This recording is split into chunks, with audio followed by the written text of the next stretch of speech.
ನಮಸ್ಕಾರ ರಿವ್ಯೂ ಚಾನಲ್ಗೆ ಸ್ವಾಗತ. ನಾನು ಸೌಖ್ಯ ಗಾಂವ್ಕರ್. ಸಿದ್ದರಾಮಯ್ಯನವರಿಗೆ ಮತ್ತೆ ಮೂಡ ಶಾಕ್ ಕೊಟ್ಟ ಸ್ನೇಹಮಯಿ ಕೃಷ್ಣ. ಮೂಲ ದೂರುದಾರ ಸ್ನೇಹಮಯಿ ಕೃಷ್ಣ ಈಗ ಮತ್ತೊಂದು ದಾಳವನ್ನು ಉರುಳಿಸಿದ್ದಾರೆ. ಸಿಬಿಐಗೆ ಈ ಕೇಸ್ ಕೊಡೋದಕ್ಕಾಗಲ್ಲ ಅಂತ ಹೈಕೋರ್ಟ್ ಅರ್ಜಿಯನ್ನು ಕೈಬಿಡ್ತಲ್ವಾ.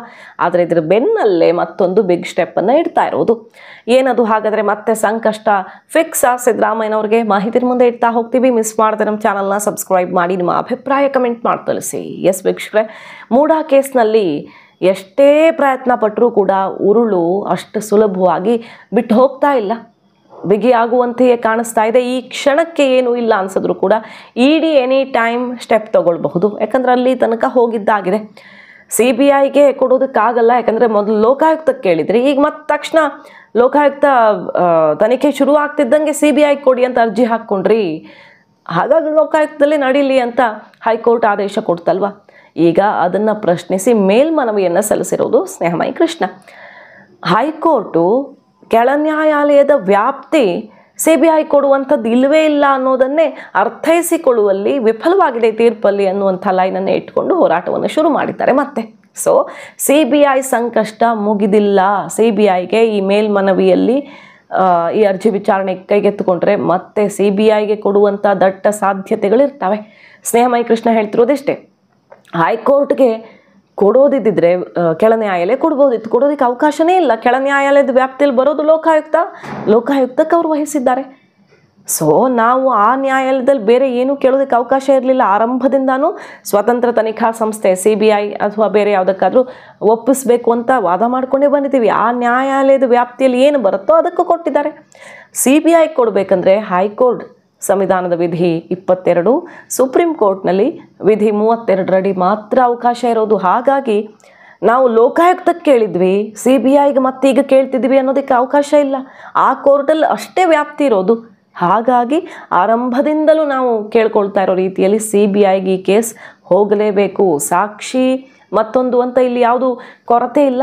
ಆದರೆ ಲೋಕಾಯುಕ್ತದ ತನಿಖೆ ನಡೀತಿದೆ ಅನ್ನೋ ಕಾರಣಕ್ಕೆ ಸಿ ಬಿ ಐಗೆ ಹೋಗದೆ ಇರೋಕ್ಕಾಗಲ್ಲ ಅನ್ನೋ ರೀತಿಯಲ್ಲಿ ಈಗ ಮತ್ತೆ ಮೇಲ್ಮನವಿಯನ್ನು ಹಾಕ್ಕೊಂಡು ಸಿ ಬಿ ಐಗೆ ಈ ಕೇಸ್ ಹೋಗಲೇಬೇಕು ಅಂತ ಹೋರಾಟ ಶುರು ಮಾಡಿದ್ದಾರೆ. ಲೋಕಾಯುಕ್ತ ಬಿ ರಿಪೋರ್ಟ್ಗೆ ಸಂಬಂಧಪಟ್ಟಂತೆಯೂ ಪ್ರತಿಭಟನಾ ಅರ್ಜಿಯನ್ನು ಸಲ್ಲಿಸಿ ಹೋರಾಟ ನಡೆಸ್ತಾ ಇರೋದು. ಇಡಿ ಕೂಡ ಲೋಕಾಯುಕ್ತ ಬಿ ರಿಪೋರ್ಟ್ನನ್ನು ಪ್ರಶ್ನಿಸಿ ತಮ್ಮ ಬಳಿ ಇರುವಂಥ ಸಾಕ್ಷಿಗಳನ್ನು ಇಟ್ಕೊಂಡು ಕೋರ್ಟಲ್ಲಿ ಹೋರಾಟ ಮಾಡೋದಕ್ಕೆ ತಯಾರಿ ಮಾಡ್ತಾ ಇದೆ. ಹೈಕೋರ್ಟಲ್ಲಿ ಇಡಿ ಅದನ್ನೇ ಹೇಳಿರೋದು. ಇಡಿ ವಿಚಾರಣೆ ಬಗ್ಗೆ ಇನ್ನೂ ತೀರ್ಪು ಬಾಕಿ ಇದೆಯಲ್ವಾ. ಇಡಿ ಹೇಳಿರೋದಿಷ್ಟೇ, ಬಿ ರಿಪೋರ್ಟ್ ಅವ್ರು ಹಾಕಿರಬಹುದು, ಕೋರ್ಟ್ ಅಕ್ಸೆಪ್ಟ್ ಮಾಡ್ಕೊಂಡಿಲ್ಲ ಇನ್ನು ಬಿ ರಿಪೋರ್ಟನ್ನು.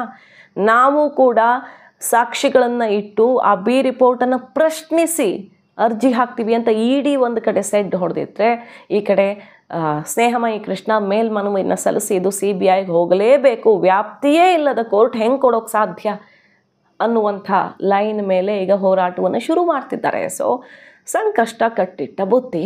ಇಡಿ ಈಗಾಗಲೇ ಸಿದ್ದರಾಮಯ್ಯನವರ ಇನ್ವಾಲ್ವ್ಮೆಂಟ್ ಏನೇನು ಅನ್ನೋದ್ರ ಬಗ್ಗೆ ಸಾಕ್ಷಿಗಳನ್ನು ಇಟ್ಟು ಏನೇನು ರಿಪೋರ್ಟನ್ನು ರೆಡಿ ಮಾಡಿದೆ ಅನ್ನೋದೆಲ್ಲ ಹೊರಗಡೆ ಬಂದಿತ್ತು ಆ ವರದಿ. ಈಗ ಹೈಕೋರ್ಟಲ್ಲಿ ಮತ್ತೆ ಮೇಲ್ಮನವಿ ಹಾಕ್ಕೊಂಡಿರೋದ್ರಿಂದ ಅಲ್ಲಿ ಇಡಿಯನ್ನು ಪ್ರತಿವಾದಿಯನ್ನಾಗಿ ಮಾಡಬಹುದು.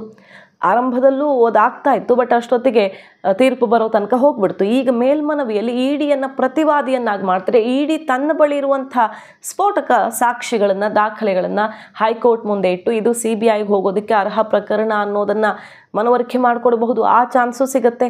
ಮತ್ತಷ್ಟು ಅವಕಾಶ ಹೈಕೋರ್ಟಲ್ಲಿ ಸ್ನೇಹಮಯಿ ಕೃಷ್ಣಗೆ ಸಿಕ್ಕಂತಾಯಿತು. ಹಾಗಾಗಿ ಈಗ ಮತ್ತೆ ಕುತೂಹಲ ಗರಿಗೆದರಿದೆ ಮೂಡ ಕೇಸ್ನಲ್ಲಿ ಹೊಸ ತಿರುವು. ಮಾಹಿತಿ ನಿಮ್ಗೆ ಇಷ್ಟ ಆಗಿದ್ರೆ ಮಿಸ್ ಮಾಡಿದ್ರೆ ನಮ್ಮ ಚಾನಲ್ನ ಸಬ್ಸ್ಕ್ರೈಬ್ ಮಾಡಿ ನಿಮ್ಮ ಅಭಿಪ್ರಾಯ ಕಮೆಂಟ್ ಮಾಡಿ ತಿಳಿಸಿ. Thank you.